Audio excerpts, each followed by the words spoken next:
2, take 1, silent turnover. Are you ready, Ringo? Come on, we're doing it. We're on. 1, 2, 3, Which key is it in, really? Ringo. George is tuned up. Oh, hey there, John. I'm ready to sing it to the world. I hope we pass the audition. What chords are we going? What did it sound like with the bass doing a funny thing? Keep that one. Mark it fab. Making good music in a band is all about chemistry. The way our four very different personalities combined in the Beatles was something very special. When we lost John, we knew that it was really over. But in 1994, amazingly, an interesting opportunity arose. We could make more music together. If we were to do something, the three of us, as interesting as it may be, to have John in it is the obvious thing. I was talking to Yoko, and she said, I think I've got a tape of John. We were pretty excited. A new John song. Amazing. To hear John's voice, that's the thing that we should cherish. And I'm sure he would have really enjoyed that opportunity to be with us again. We could use John and try and make a record. It was the closest we'll ever come to having him back in the room.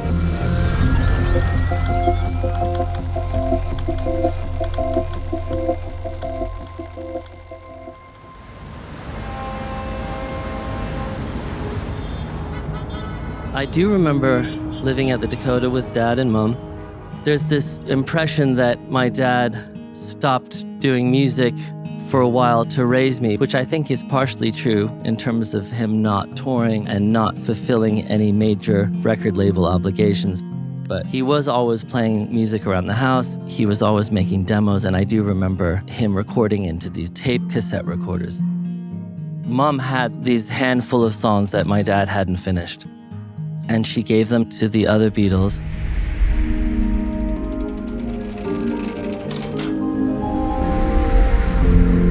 George and Ringo came down to my studio. Nice day. Oh, fabulous day, look. We listened to the track. There's John in his apartment in New York City, banging away at his piano, doing a little demo. Is it something we shouldn't do?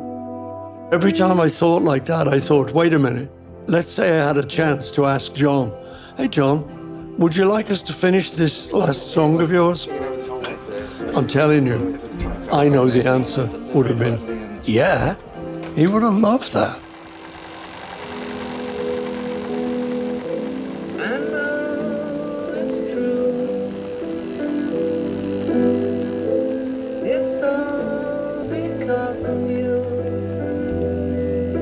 It was very strange when we started that there's only three of us after all those years and all that life. John, really excited. Put the kettle on.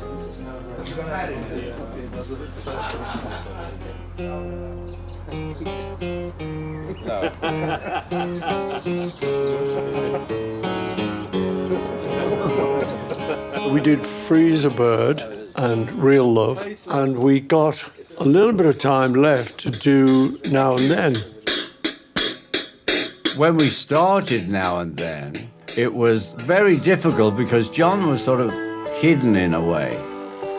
In John's demo tape, the piano was a little hard to hear. And in those days, of course, we didn't have the technology to do the separation.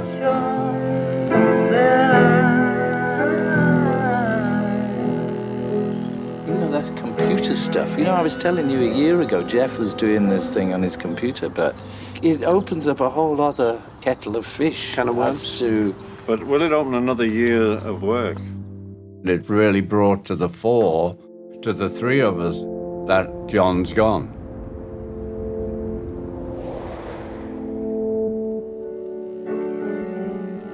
Every time we wanted a little bit more of John's voice, this piano came through and clouded the picture.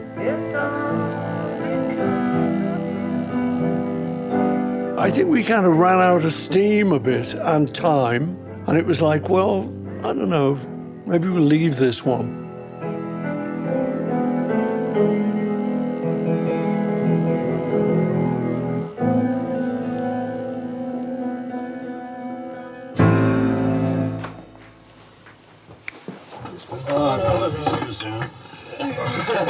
how it is. Okay, See you next week. next year. Now and then just kind of languished in a cupboard.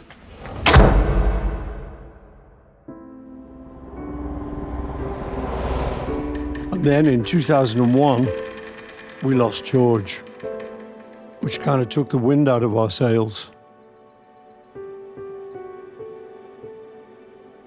It took almost a quarter of a century for us to wait until the right moment to tackle Now and Then again.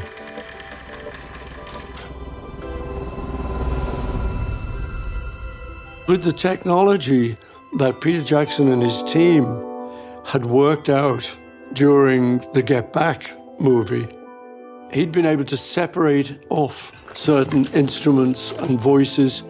During the course of Get Back, we were paying a lot of attention to the technical restoration. That ultimately led us to develop a technology which allows us to take any soundtrack and split all the different components into separate tracks based on machine learning. Peter Jackson has the MAL machine that can just lift anything. How are you this morning?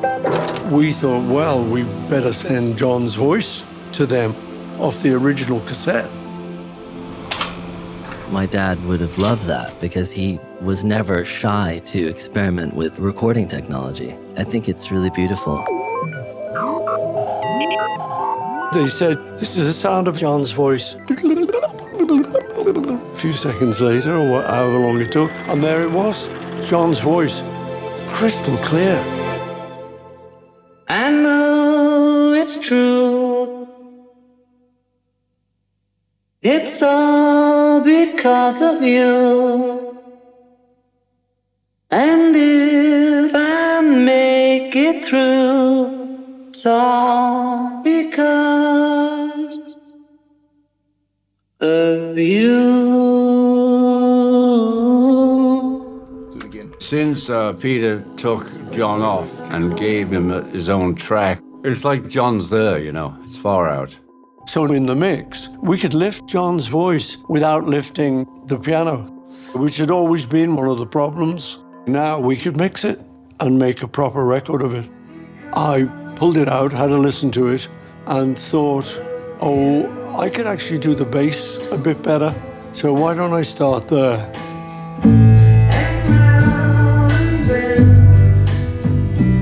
Paul called me up and said he'd like to work on Now and Then. What do you think? I think it's great. So he put the bass on, he sent the files to me, I put the drums on.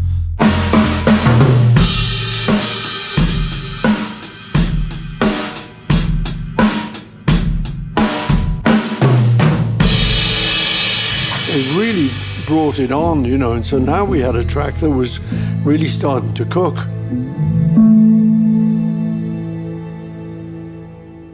I've been vaguely thinking strings might be a good thing. The Beatles did lots of string things, you know, Strawberry Fields, Yesterday, I'm the Walrus. We wanted to go to Capitol Studios because that had been EMI and it was sort of Beatle-y. Giles worked up an arrangement like Giles's dad would have done in the old days.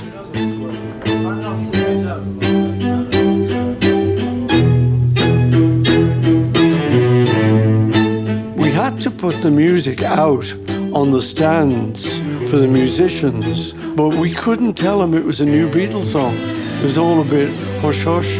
We pretended it was just something of mine.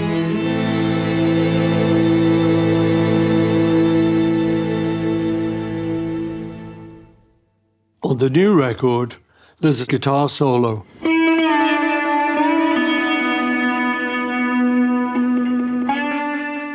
We had kept George's guitar parts from '95, and I thought what I'd like to do is do a slide guitar solo in George's style.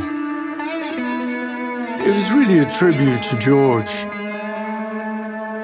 And then we started mixing it.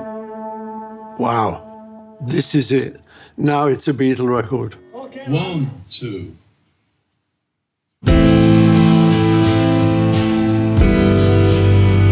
It was incredibly touching to hear them working together after all the years that my dad had been gone. I know it's true.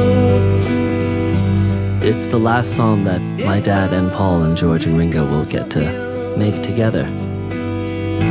And if I make it through, it's all because of you.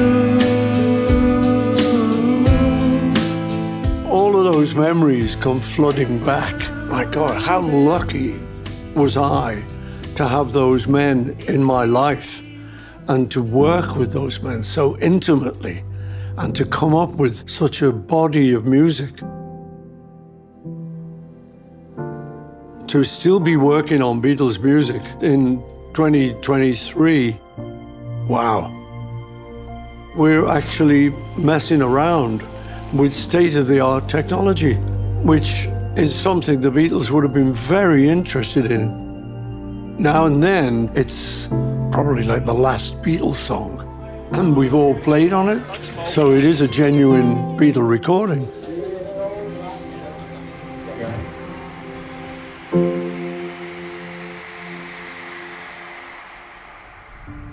I'll tell you what, why don't you just give me a little bit of his original demo, sort of hear how he's playing the piano. That part could be played on like another thing. Bring up and play on his drum. Okay. Yeah, tune tom-toms. Yeah. We'll come in after this. Yeah, and I'm thinking verse 3 could be like the intro again, you know? Start again. When are we ever going to get to sleep? Now, that's a good question. No rest for the wicked. D-I-N, son. Do it now. Do it now. Come on in, back it up a bit. Can I just hear John still?